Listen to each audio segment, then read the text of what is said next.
It's a brand new Yesterday and Today, and this is Jim Pewter, and Dusty Springfield is here. That was a brand new me. Love hearing that again. Welcome. Hello, Jim. I've got something in front of me here from the Musical Express. So this goes back That's in England. Uh-huh. And pop poll results here, it says. Top groups in 1962. And look at Springfields, and there you are. That's right. I mean, it was amazing that we were as successful as we were, because we were never really big-selling record artists. We had one or two major hits in England. And something like Silver Threads and Golden Needles, which was the Springfields, it was never released in England. That was an American hit for the Springfields, the only one we had. But we sort of leapt up and down and looked very cheerful and sang very fast and very loud and quite out of tune. So people really liked us. Yeah, tell me who was in the group, the Springfields, beside yourself. Well, my brother Tom, and originally a boy called Tim Field, and then he left and he was replaced by Mike Hurst, who became a record producer after that. Well, let's listen. Okay. One more time. From 1962, it's Dusty Springfield, Yesterday and Today. That's the Springfields, and this is Jim Pewter. Dusty Springfield is my guest.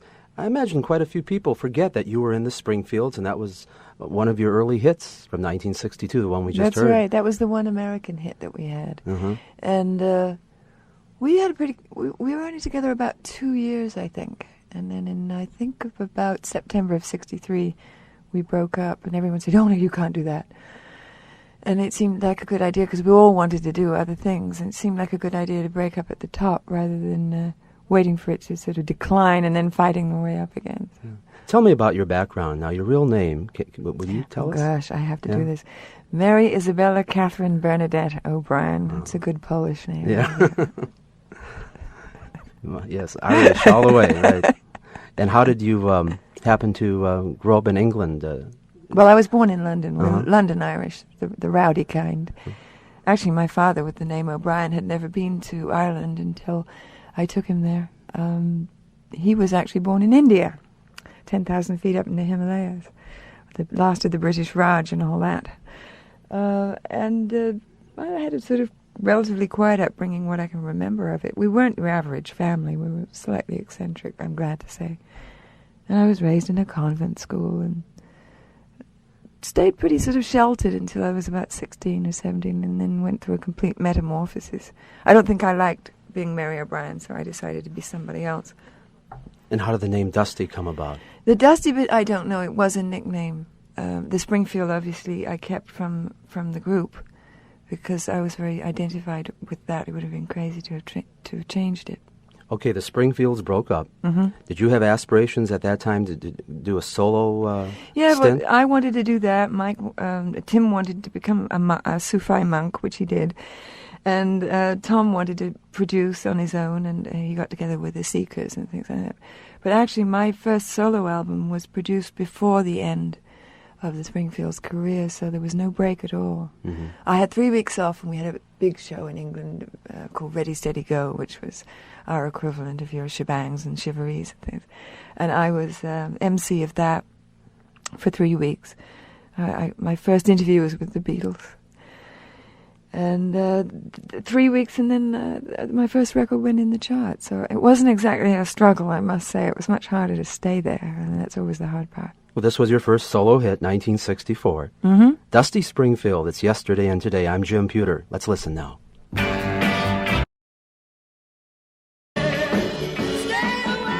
Oh, I like that. It's Dusty Springfield on Yesterday and Today. That was Stay a While. Then we heard Dusty's first American hit, I Only Want to Be With You. And this is Jim Pewter. It's Yesterday and Today. Yesterday seems like, only a few years ago when you hear some of these, Dusty? Some of them really stand up to the test of time. Some of them sound dated, but those real early ones, I noticed when Nicolette Larson did a cover of I Only Want to Be With You, they very much stuck to the original sound. But then when I produced those early records, Phil Spector records were not popular in England, and I had copped that sound when I came over here when I was with the Springfields, and I thought, I got to do something as close as I can to making a big sound. And it was just the right timing for England, certainly, because we didn't have anything like that. So, I mean, I was terribly influenced by everybody I heard. The first record I heard was Tell Him by the Exciters on 42nd Street in New York, and I never got over it. Never got over it. Your name was never on the records as a producer. No, I was a complete idiot. I mean, in those days, it wasn't a selling point to be that, talented. If you were a girl singer, you essentially had to be a singer, and it didn't look right to say produced by Dusty Springfield, so I gave the credit to someone else. Let's listen to another one of your hits that came out around the summer of '64, Wishin' and a Hopin'. And at this time in your career now, you were, I imagine, doing a lot of tours, right? Yeah, in England particularly, we used to have all the guys over from the States, like Bobby V, Del Shannon, Big Dio, and I don't know, it was just a mass of Gene Pitney, of course. And I was playing endless tours over there, and endless tours of places like Australia and New Zealand with various good and disastrous results, but tiring and funny. Yeah, let's bring it all back on Yesterday and Today with Dusty Springfield. This is Wishin' and a Hopin' on KRLA. You're listening to Yesterday and Today with Dusty Springfield. This is Jim Pewter on KRLA. You just heard All Cried Out and then Wishin' and a Hopin'. At this time in your career, I was just trying to think of some of the other ladies that were on the scene. Of course, there was Petula Clark, Leslie Gore. Leslie Gore, and then a lot of the girl groups were still popular. Yeah, Shangri-La. We flashed on that together, Shangri-La. Right, the first American show I ever did was at the Brooklyn Fox for Murray the K, and it was the entire Motown Revue and just a couple of white acts. And I was that was the time when Wishing and Hoping was out. And I got thrilled to bits. I mean, just standing in the wings listening to the Temptations of that band. It was just wonderful. They were exciting shows, and they would go on all day long. They'd show a movie, then... Tell me, we had to be in Brooklyn at 10 o'clock, and the first show went on at 10 o'clock in the morning, and we finished about 2 in the morning the next morning. But luckily, we only had to sing a couple of songs. Yeah. Coming up next, we have one of your biggest hits internationally, You Don't Have to Say You Love Me. Yeah, that was the biggest, I think, overall. Yeah. You have a story on that one? Well, I was in San Remo, which is in the north of Italy, and they have these song festivals in Europe. And a gentleman called Pino Donaggio was a competing singer in it. It's basically a song competition. And he sang this song called Io che non vivo più d'un'ora senza te. And the audience stood up and applauded in the middle of it. And I said, this song really has got something, because it's sort of Puccini and it's corny and it just grabs you by the throat. And nothing ever happened with it. I sat on it for a year because I wanted to get to a point where I wanted to do a big ballad. And it affected me very much. And one night I just said to my friend Vicky Wickham, who managed La Belle, but this was before La Belle, and said, go ahead, please write me a lyric. She came to me the next morning with a lyric, and within a couple of days we had it down in English. But I've always wanted to sing it in Italian. We're going to hear it again, in English this time, right? Yeah, right. with Dusty Springfield on Yesterday and Today. This is Jim Pewter on KRLA. Dusty Springfield, it's Yesterday and Today. This is Jim Pewter, and you just heard All I See Is You on KRLA. That's my favorite. Is it? Yeah, and I'm looking at her right now. Talented lady, you're looking great. I've never met you before, and I have to be honest with the people. It's the first time, but I've always enjoyed your music, and somehow it's hard to put the face to the voice sometimes with people. Yeah, no, it works. I can see and hear. Yeah, sure. And You Don't Have to Say You Love Me, Dusty Springfield. We heard from Dusty on that great song from '66. Next, we have the Seekers. Your brother Tom wrote the next hit, Georgie Girl, and I'd like to mention that you were in the Springfields with your brother. That's right. Earlier, we played Silver Threads and Golden Needles. I guess at that time in your career, you were like similar to a Peter, Paul, and Mary sound. Yeah.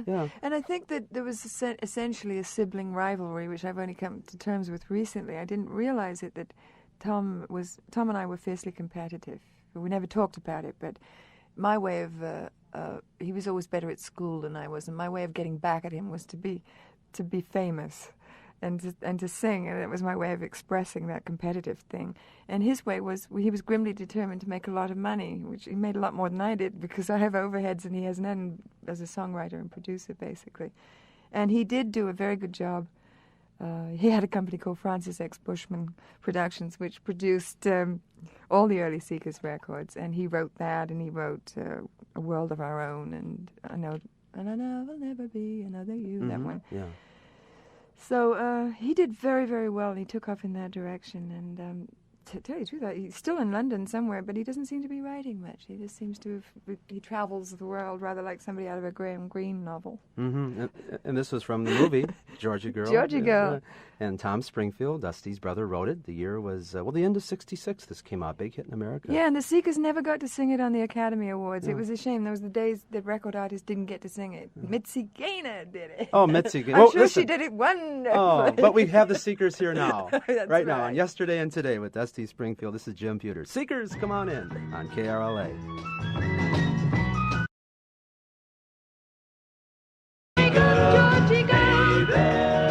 Memories of Georgie Girl with the Seekers, song written by Tom Springfield, Dusty Springfield's brother. And of course, they were in the Springfields in the early 60s. And this is Jim Pewter with a special lady. We're here in person, Dusty Springfield, reminiscing, as we say, right, on Yesterday and Today. Next is a song that I remember when it first came out. I was dating this girl who said, "You got to hear this tune called The Look of Love," she said, by Dusty Springfield. And she would put this tune on, and we have some wine, and the rest. Kind of a tune? Kind of a tune, and then the rest of the night would go by.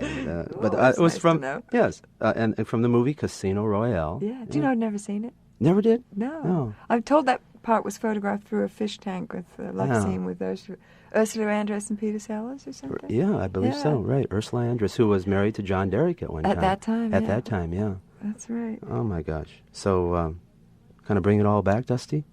Yeah, this was. I mean, the original Look of Love was cut for Casino Royale with Burt Bacharach playing the piano, and then it was recut for a single to sort of smooth it out. But we did that, I mean, at 10 o'clock in the morning, which explains why I sound as, I don't know, so sleepy as I do, to put it mildly. And the saxophone player, where we kind of play, there's a kind of echo thing that goes on between the sax. He was barely, I don't think he was awake at the time. It doesn't sound like a 10 o'clock in the morning session. I know, it doesn't. It sounds like a late night one, but I think just everyone was Well, listen, why don't we... relaxed. We got the sax player, we got Bert, the musicians. We'll do it now because it's a little later in the afternoon, all right? Okay. 1, 2, 3. On Yesterday and Today, here's Dusty. The look.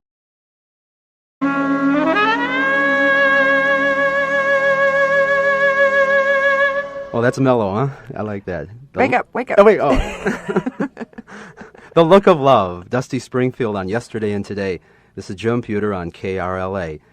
And next we have a tune from 1968, and you recorded this hit in Memphis, the one that's coming up, The Son of a Preacher Man. That's right. It was off the Dusty in Memphis album, which we cut all the bed tracks, they say, just the rhythm tracks in Memphis. I did actually most of the vocals in New York, and it was all finished off in New York. But it was quite an experience to be in Memphis, to work. It was a whole different way of working with me. I'd never worked that way. And it was a mixture of sheer terror and absolute wonder, because they are so inventive, the musicians. Since then they've all moved to Nashville, but at that time there was a very hot scene recording-wise in Memphis. Creatively, did it seem to flow better in Memphis for you? Yeah, it was just a whole different system. They were like a house band, and they would come in at 10 in the morning and plug their instruments in, and we would just do things out of our head, just sort of. No, nobody would really scribble much down. They just sort of head tracks. And some things that were very easy to do that way, whereas a song like Windmills of Your Mind was sheer hell to do. I don't know if you're allowed to say hell on the radio, but that kind of thing was very difficult to do in Memphis. But the more funky things and the more relaxing things were very much fun to do there. Well, we'll make it kind of easy and a little and bit... Jerry Wexler and Tommy Dow were wonderful. Easy and a little difficult. We'll do The Son of a Preacher Man and then Windmills of Your Mind. Yeah. Next with Dusty Springfield on Yesterday and Today. This is Jim Pewter on KRLA. It's Yesterday and Today with Dusty Springfield. I'm Jim Pewter on AM 1110, The Windmills of Your Mind. And we had Son of a Preacher Man. Dusty, I have a record here called... Crossfire, featuring Spencer Davis, and there's a tune here called Private Number, and it says sung by Spencer Davis and Dusty Springfield. Yes, Alan McDougall, who was producing it, and he called me up, and he's a real Scots gentleman, and we got into a very Scottish conversation, because I'm part Scottish too, and he said, well, why don't you come down and sing something? We've got this great track going with Booker T on it. And he said it's Private Number. It's only a song I've been waiting to do for 15 years. There was an original version, I think, on Stax Vault with William Bell and Judy Clay. And I just jumped at it. I thought, go down and have a good laugh and have fun doing something I've waited 15 years to do. I listened to it. It's got a great groove, so let's get it on. It's a nice song. Yeah, this is brand new. It's called Private Number with Dusty Springfield and Spencer Davis on Yesterday and Today over KRLA. AM 1110 in stereo. This is Yesterday and Today with Dusty Springfield. That's brand new. That's called Private Number with Dusty and Spencer Davis. I like it. It's got a good groove. Yeah. And Booker T really helps that one along.